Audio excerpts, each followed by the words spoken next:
მოგესალმებით, თქვენ უყურებთ ქეთის სამზარეულო თავგადასავალს. დღეს მართლა ძალიან საინტერესო თავგადასავალი გვაქვს წინ და არ შეგეშინდეთ, ხშირად ვიძახ ხოლმე ამას, მაგრამ არ შეგეშინდეთ, იმიტომ რომ ამას თქვენ ყველა გააკეთებთ სახში და ვიცი რომ ძალიან კმაყოფილებით დარჩებით. დღეს რას ვაკეთებთ? ჩემი ერთ-ერთი ყველაზე საყვარელი დღესასწაულია აღდგომა.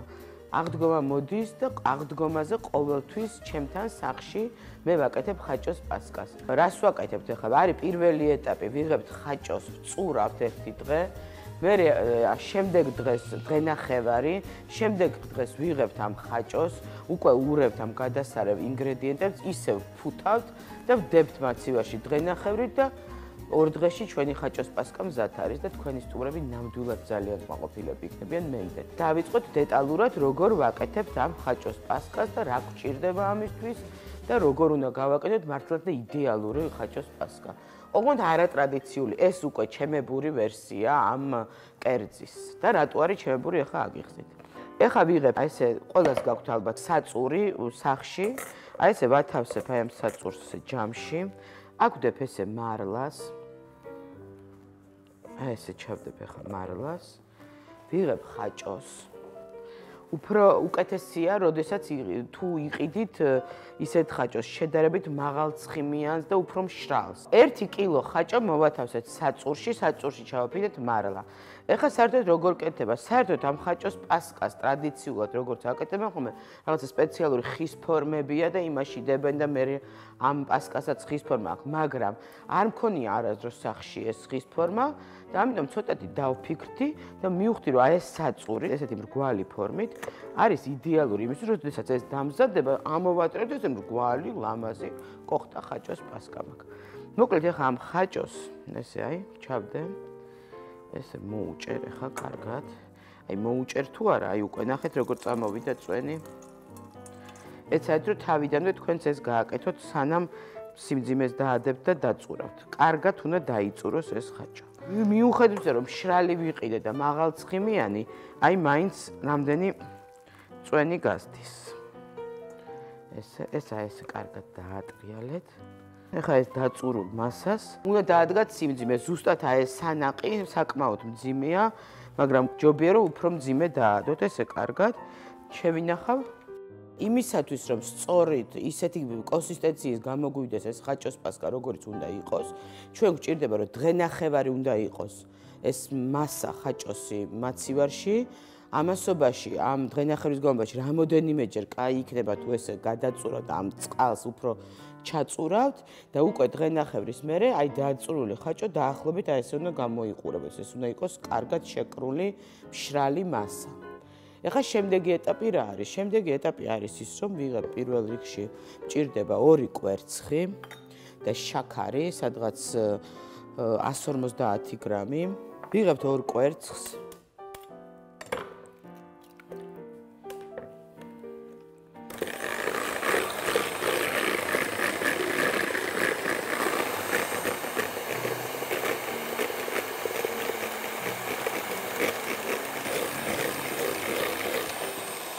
ვიღებთ 2 კვერცხს და 150 გრამ შაქარს და კარგად ვთქვიფავთ. მნიშვნელოვანია რომ შაქარი კარგად გაითქვიფოს კვერცხთან ერთად და გაიხსნას, რომ შემდეგ ხაჭოში არ შეგხვდეს ეს შაქარი.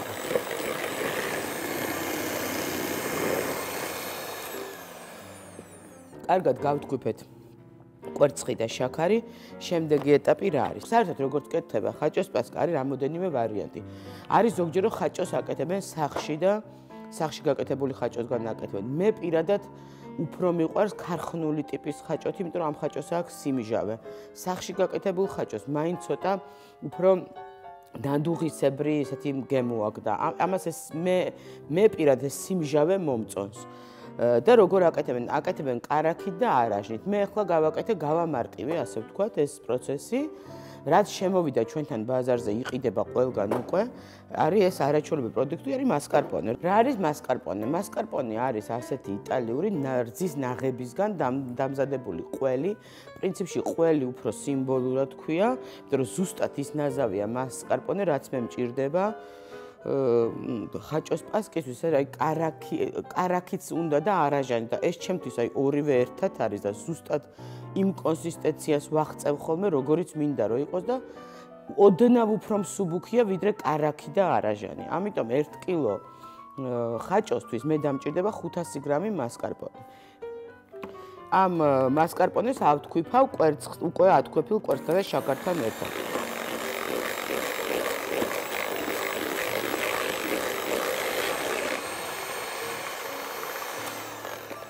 ესე ეხლა აქ დავუმატებ მე ესე ვანილს არა, უფრო ვანილინს, იმიტომ რომ უკვე ვანილი ძალიან ძაფრე და ცოტა მეტი რომ მოგივიდეთ, შეიძლება გაამწაროს და ეს უფრო ესეთი ვარიანტია. დაზღვეულები ვართ, რომ არ გამწარდება. დავამატებ ლიმონის ცედრას, უხდება და კაი არომატს მიცემს. ეხლა დანარჩენი ინგრედიენტები.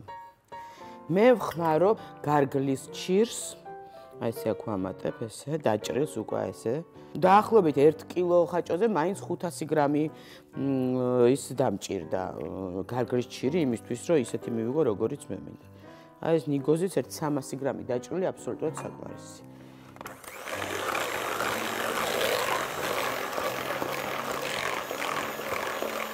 ეხლა უკვე ყველაფერი გავთქვიფე და ვიღებ აი ამ ხაჭოს, რომელიც უკვე გაწურული გვაქვს დღენახევრის.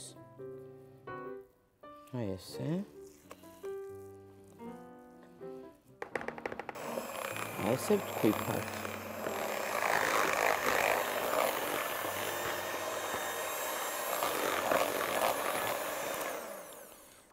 ეხლა გავსინჯე და ცოტა ვანილი დამაკლა და დავუმატე.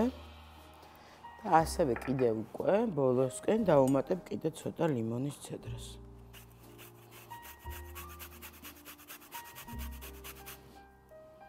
და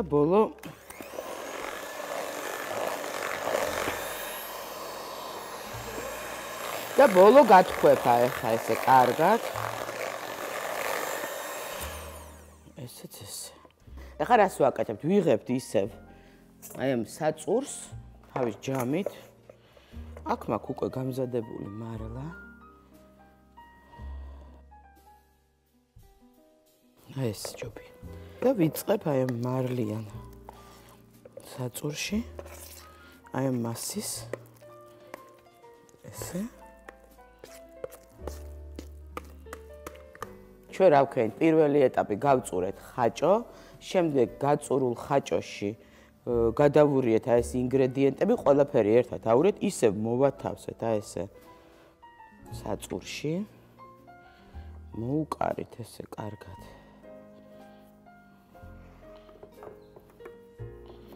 ესე თავი, დავპრესეთ ესე. ისევ ვადებ სიმძიმეს, ისევ დღენახევრით მაცივარში. ხაჭოს პასკამ უკვე გაიარა დამზადების 2 ეტაპი მაცივარშია, ჭირდება დღენახევარი იმისთვის, რომ უკვე საბოლოო ჩვენ გამოვიტანოთ და გავსინჯოთ და ჩვენმა სტუმრებმაც და ჩვენმა ოჯახის წევრებმა დააგემოვნონ ჩვენთან ერთად. მე უკვე გამზადებული მაქვს ერთი ვერსია უკვე ცალკე ხაჭოს პასკა, რომელსაც დღეს ჩემს სტუმარს დავახვედრებ და გავასინჯებ და მაინტერესებს როგორ მოეწონება და კიდევ რომ დავხვდეს სტუმარს ისე როგორც მე მეკადრება. გავუკეთებ მსუბუქ სალატს, ეს არის თინუსის სალათი, რომელიც არის ახალი კარტოფილით, კვერცხით, პამიდორით, დავამატე აქ კიდევ არტიშოკები, მოკლედ ახლა ამას ავაწყობ და უფრო კონკრეტულად და კარგად მოგიყვებით. ესე იგი, პირველ რიგში გჭირდება სალათის ფოთოლი, რომელიც მე მქონდა დღეს, ეს ძალიან მომწონს ეს სალათის ფოთოლი, ეს არის ეს ეძახიან маш სალათი, ვალერიანელას ფოთოლი, ასე ვთქვათ, ცოტა ეს მინდა. ცოტა ეს ჯიში მინდა რომანა, რომელიც უფრო ასე ვთქვათ ხრაშუნაა. ესე ამ ორივე ფოთოლს ესე ერთმანეთში აურებ, პამიდორიც უკვე გვაქვს, აი პამიდორი ესე. ესე მსხვილად დავჭრი. ეხლა ეს ახალი კარტოფილი ძალიან მიყვარს და მომწონს სალათებში და მით უმეტეს ტუნასთან და უკვე მაქვს წინასწარ მოხარშული ახალი კარტოფილი ესე. კვერცხი მაქვს კიდევ მოხარშული.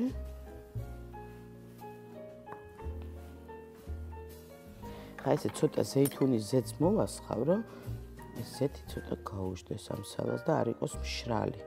ზემოდან კი ექნება თავის соуსი, მაგრამ ეს თვითონ რო არ იყოს მშრალი. ესე მოკლედ დავჭერი კარტოფილი, პომიდორი, ეხლა გამოვიყენებ მჟავე კიტრს. ეს არის ბონჯუელის მჟავე კიტრი.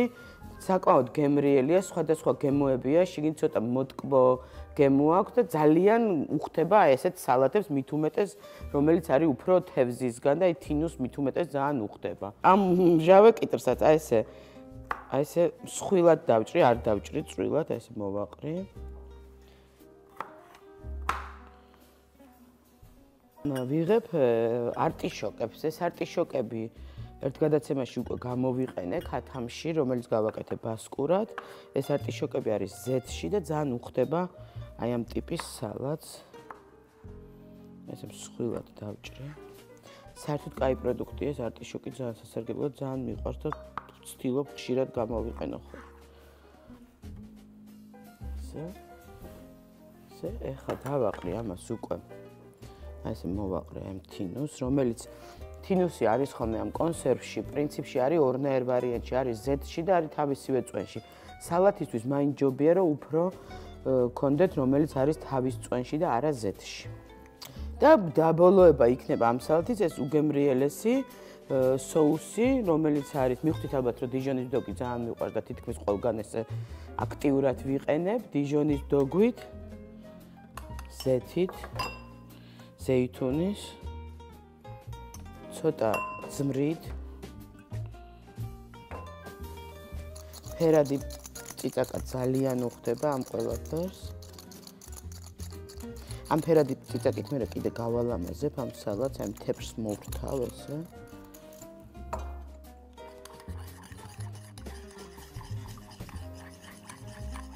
ეს როდესაც აი ნახეთ როგორი გახდა ეს თვითონ ეს соуსი, აი თქვიფა, კარგად.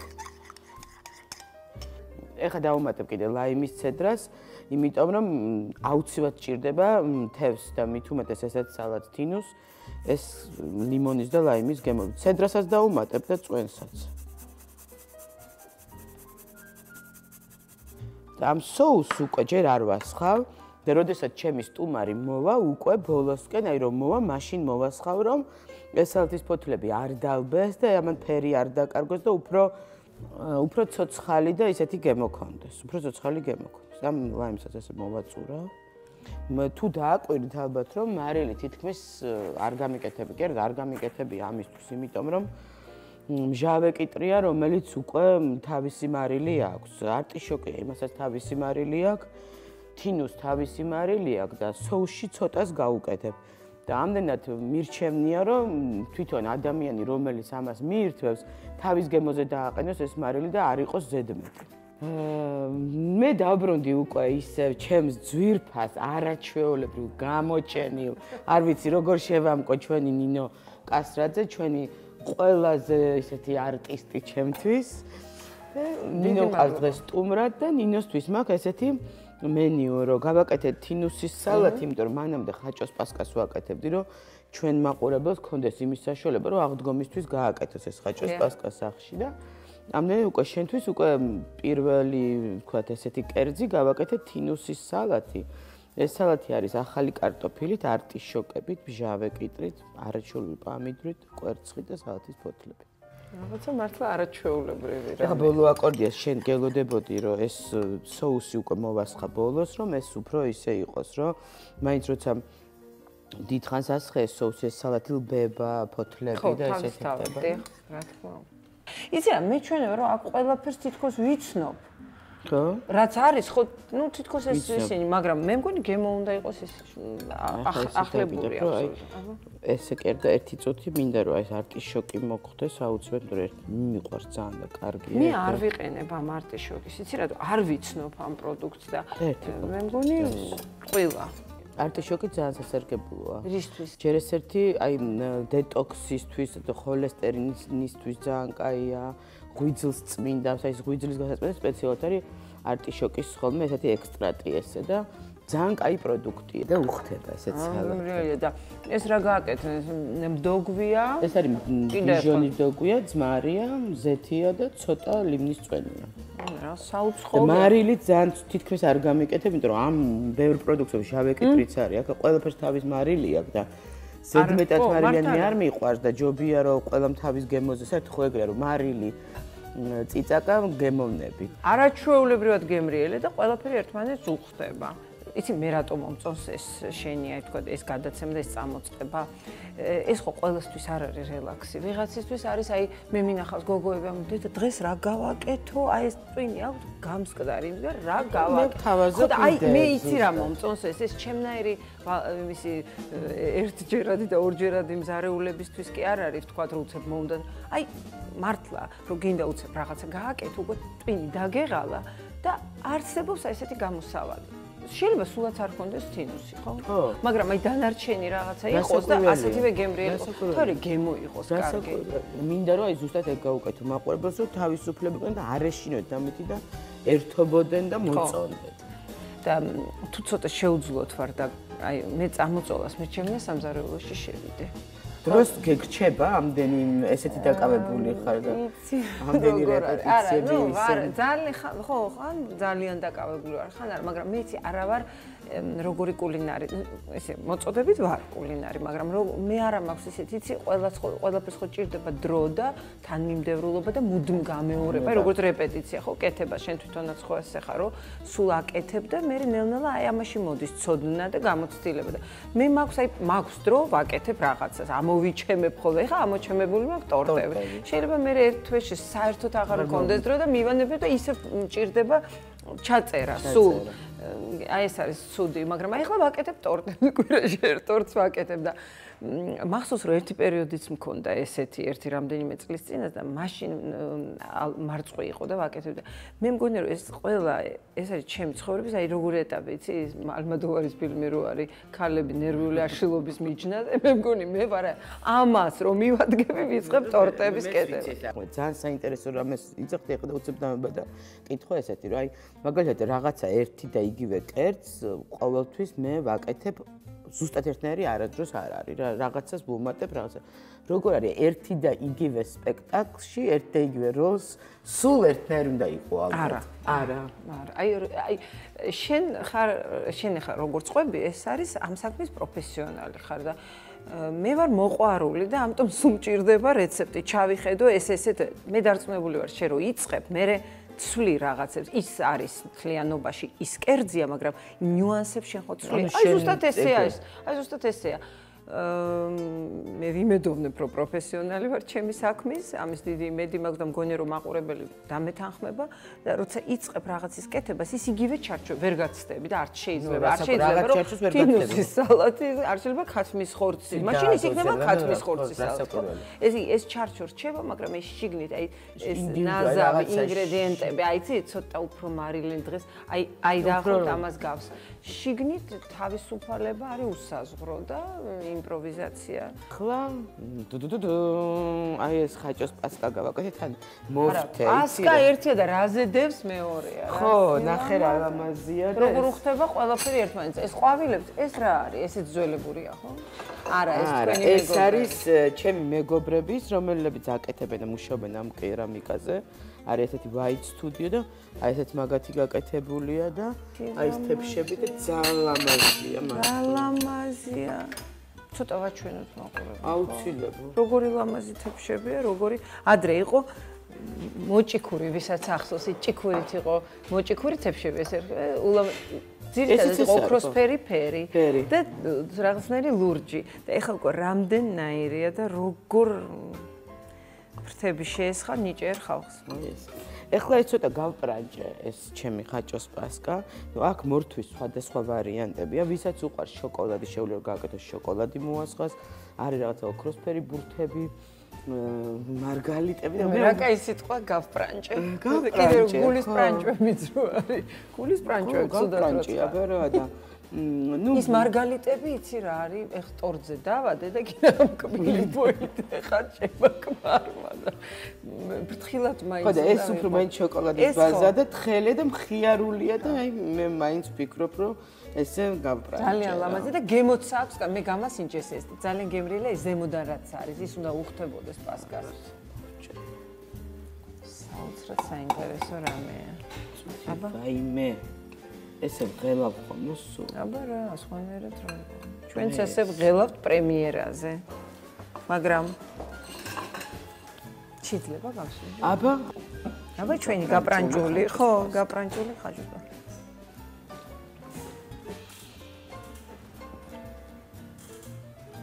არაჩვეულებრივია. ნიგოზე აქვს? ცოტა ძალიან ცოტა დაჭრილი. წვრილად დაჭრილი. წვრილად დაჭრილი. არაჩვეულებრივია. ამას აუცილებლად გავაკეთებ. არა, ნუ ეს იგი საქმე ის არის, რომ ამ გადაცემასაც აქვს რაღაცა ფორმატი, ხო? რაღაცა ისეთ უნდა დაამთავრო, მაგრამ ეს იგი ისეთი საჭმელიც არ უნდა გააკეთოთ, რომ ფორმატი დაგერღვეთ და ჯერ მოინდომოს ყველაფრის ჯერ შეჭმა, დაგემოვნება კიდე გარნო, მიღე ცოტა და ასე შემდეგ. ფაქტობრივად ესე გამოვიდა. მე ძალიან კმაყოფილი ვარ, ყველანაირ მოლოდინს გადააჭარბა, ძალიან სასიამოვნოა და ძალიან ამას აუცილებლად გავაკეთებ და ის კიდე თინუსის სალათი ისეა. შეიძლება თინუსიც არ გქონდეს, მაგრამ ეს ყველაფერი და რაც თავარია ის რაც მოასხია, ის თვითონ ამის соуსი, ეს არის ძალიან მნიშვნელოვანი, იმიტომ რომ იმას ქონდა არაჩვეულებრივი გემო. რა გითხრათ, აბა მე ძალიან ისა, ძალიან კმაყოფილი ხარ. მიხარია, რომ კმაყოფილი ხარ, ძალიან გამიხარდა, რომ მოხვედი ჩემთან, იმიტომ რომ ნამდვილად ჩემთვის ძალიან დიდი პატივია. მესი მადლობა. მიხარია, რომ ყველაფერი მოგეწონა და ძალიან მიხარია, რომ გააკეთებ ამას, ვიცი რომ გავაკეთებ. მით უმეტეს თან ახლა ტორტების მე ამის გაკეთება არაფერი არ არის. ვიცი. და იმ პასკასაც გააკეთებ, ვინმე და ნამდვილ პასკასაც გააკეთებ. იმ პასკას აქ ესე ვერ გავაკეთებ, იმიტომ რომ ამ ცომთან ურთიერთობათან მით უმეტეს პასკასთან არის რაღაცა ისეთი, რომ აი ტემპერატურა უნდა იყოს ოთახში რაღაცა. მაგას სითბო, სიჩუმე, აი ის უნდა იდგეს სამჯერ და ამოვიდეს მთელი ამბავე და აქ ესე არ გამომივა. ამიტომ ეს გავაკეთე. ეს ვერ იტყვი, მაგრამ საღდუან კიდე ბევრი სურპრიზებია ჩვენ მაყურებელს, ხო? აუცილებლად გავაკეთებ ამას. და დიდი მადლობა ნინო ასეთი შეფასებისთვის. მე თქვენ გემშვიდობებით მომავალ შეხვედრამდე.